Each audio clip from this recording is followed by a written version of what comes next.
oyagala omukolo gw'ogwenjawulo gubeere n'ebijjukize mu nnyumba yo kankwanjulire ba King Montage Photo Studio ffe bakafulu mu kkuba ebifaananyi n'okukola vidiyo. Olina wedding, birthday party, kukyala, nika, baby shower, photoshoot oba music shoot na buli kimu kyonna ky'oyagala ffe tusobola okuwa ebijjukize ebirungi eri ebirooto byo. Ate nno mwana wattu kusintiiza omuntu wa bulijjo. Tusange Bannankulabe ku Bitaala ku Prime Tower Level 3 Room D04. Okumanya ebisingawo tukubire ku nnamba zino: noti 7 noti 2 emu noti 4 emu 25 oba noti 755 3 731 oba noti 777 noti 23 4 noti 5. King Montage Photo Studio ffe tusobola okuwa ebijjukize ebirungi ate nno mwana wattu kusintiiza omuntu wa bulijjo.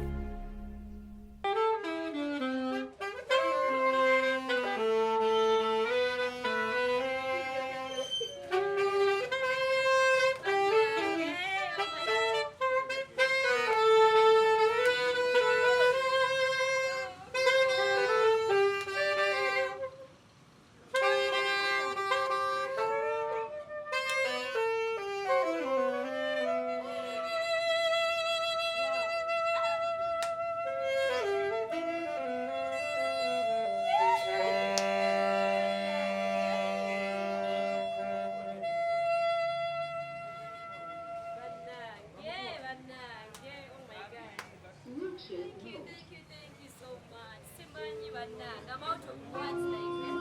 I am lost. I don't know what to express. I don't know what to say. I don't know whether to cry or to laugh or to smile or to do what. But I'm so surprised. Chichi and Konzi, Bananga. I'm shaking, I'm shivering. I don't know what to say.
Essanyu linsa kye mulina okumanya Bannanga. I'm so surprised. I didn't expect all this. But then manyize okumentinga in fact bana ba timu yange about 3 to 4 people bambadde saaba isenga mmanyi tewali sente kuba embeera ya covid bwedanga ye mugimanye tutwalaganya sayagala kusaba nnyo bingi kuba mbadde mmanyi nti of embeera buli omu weeri emunyize tetukola neba naye kino kyensanze wano sikirabangako. It is my first big birthday. Bulijjo madde celebrating, to be honest, this is like my first birthday of celebrating. Nanga I'm so surprised. I'm so happy. Simanyi na kumanya. I don't know whether to cry, whether to smile, or what.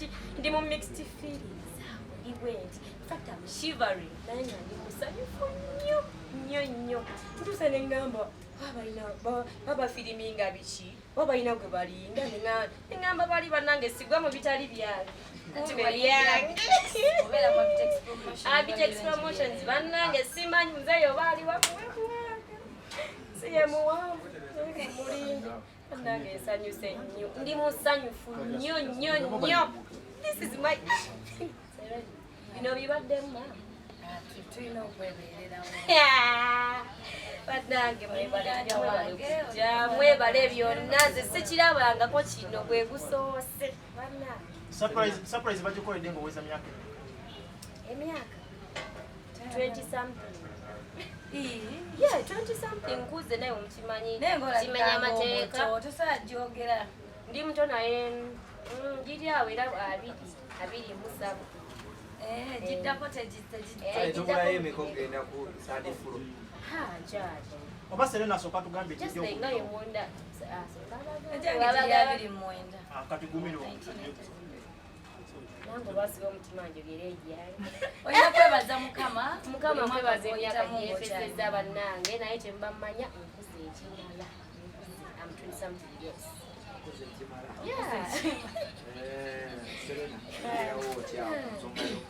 Just mwagaliza amazaalibwa amalungi. Ekyokubiri muwala yayisa bulungi. So badde tusanyufu nnyo okubanga Wallahi. weyise bulungi mu Abitex libadde embeerere. Bannange neyanzisa Serena munne mwamuliddemu olukwe ne mukola ekintu kino. amazima balungiddemu bagasiina kyemmanyi gokwe mazima. Kino si kyekintu kye twabadde tusuubira okukolerawo naye olw'obudde twayagadde tubeewo akatini kale kumakya mukedde ne mwogeramuoko naye ate tumugambye era kyemmanyi abadde mu puroguramu. Ekyewazima mbadde mu puroguramu zaye nga mmanyi nyina abaana ba Team Peace Darisa nga era bazze nga ndirawo mu mmotoka nga mmanyi that is all nga mmanyi tugendagendako out for maybe for lunch bikatikekwale badde banteddeko ekibambi nga tiimu yange nga mmanyi kigenda kuggweeraawo nzireyo ewange naye kyensanze wano Mukama. Bannange kati gwe gwaani Yenze Peace Darisa. Ndi muyimbi mu Abtex Promotions. Of course nina akayimba akapya bakayita ebisenge ne Serena Mbaga muganda wange ono. Nina landiroodi kagamba kuba landiroodi awo beetereezeemu kati notono embeera si nnungi buli omwe munyigiriza batukwatire wamu kintu kiyitemu. Ninawo n'akanambe mu kayimba ate nga bingi nnyo mukyala era ebintu ebyensoobira byebiyiseemu bingi mukyala ono ng'aweza emyaka gyaweza kyenyiza omusibirira asooka akasinga ennyo okukola abeere mukazi mukozi abeeko nekimukolera. Ekyokubiri yeegendereza ennyo obaako wootuuse teweegoba ku bantu beera n'empisa ennungi mu bantu beera omugumiikiriza ekiganye ng'osaba Mukama tasobola okitereeza. Tambulira mu makubo ag'obutuukirivu yadde ebikemo bingi naye era saawa yonna omuntu ne bw'oba mukulu otya osobola okufuna obuzibu nga teweegendereza. Bingi byetufuna ebizibu kati gonoonya kirala. Bizibu bingi muganda wange. Abakyala bo bamanyi ebizibu byetuyitamu. Kayimba kemwakubamu embi ebisenge birala nnyo ebisenge tebyogera naye singa byali byogera. Banditegedde nti maama Finance bawamuze yabite. Wangi obyogedde? Ebisenga byali byogera. Sibiriimu nze banya sibiriimu. Naye nga gwenga Serena byandikwogeddeko yandigambye Serena alisinga alizoge. webale nnyo. Kale Mukama.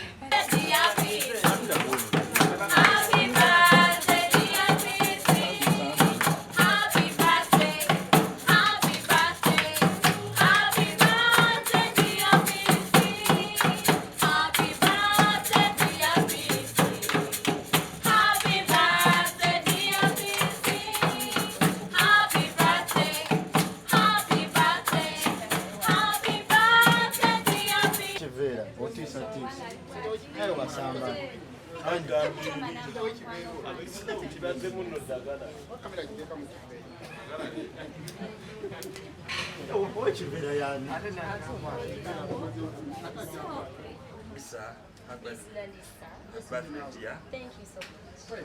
Ono watuuka mu wajaguza nawe oba okoze eki nawe oba okuba mweyafuuka baki ba sisters erinnya n'eddoboozi kansala Edirisa Muganzi edi switi abamumanyi mu Midongo ntumiddwa Abtex Promotions n'aŋŋamba nti peace wonna ogenderawo wooli n'empisa n'eggonjebwa ojja tuuka ku biruubirirwa eby'amaanyi ojja fuukako omuyimbi w'amaanyi singa onooba n'empisa n'ogondera ba media personalities n'omugondera nga mukama wo na buli muntu yenna ali mu media ojja kubeera omuyimbi ow'amaanyi. Ye agamba nti okufuuka omuyimbi ow'amaanyi kiri mu mikono gyo, gwakikotogera oba gwakitwala mu maaso. Naye nga bano aba media be bakama baffe ngaffe abali muki mu Aptex Promotions. Wona obagondera n'ogondera ne mukama wo nga Mukama Katonda ataddeko omukisa gwo, ojja beera omuyimbi ow'amaanyi. Zantumye kogonda mu 5% yongere etuuke mu 70, ye waali okutuusa yonna yonna gy'oyagala ng'ayambirwako bano aba media.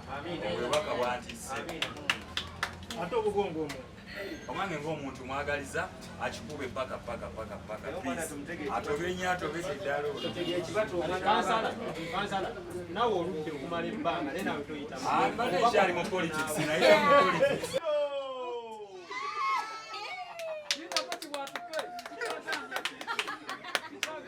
Kinawatukira kweno tulina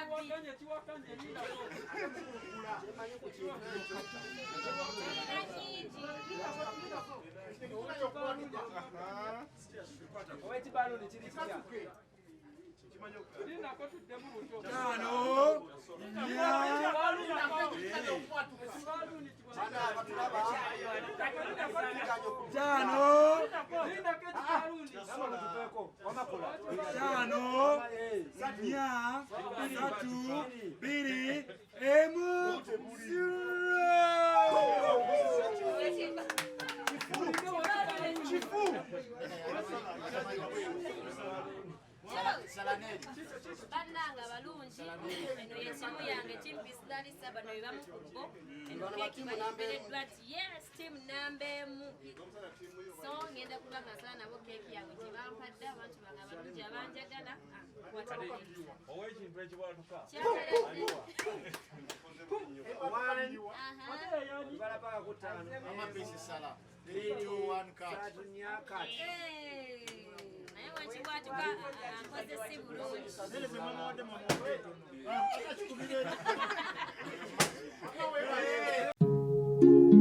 Oyagala omukolo gw'ogwenjawulo gubeere n'ebijjukizo mu nnyumba yo? Kankwanjulire ba King Montage Photo Studio. Ffe bakafulumu okukuba ebifaananyi n'okukola video. Olina wedding, birthday party, kukyala, nika, baby shower, photoshoot oba music shoot na buli kimu kyonna ky'oyagala. Ffe tusobola okuwa ebijjukizo ebirungi eri ebirooto byo. Ate nno mwana wattu kusintiiza omuntu wa bulijjo. Tusange Bannankulabi ku Bitaala ku Prime Tower Level 3 Room D04. Okumanya ebisingawo tukubire ku nnamba zino: 0702 104 125 oba 0755 311 731 oba 0777 223 405. King Montage Photo Studio. Ffe tusobola okuwa ebijjukizo ebirungi ate nno mwana wattu kusintiiza omuntu wa bulijjo.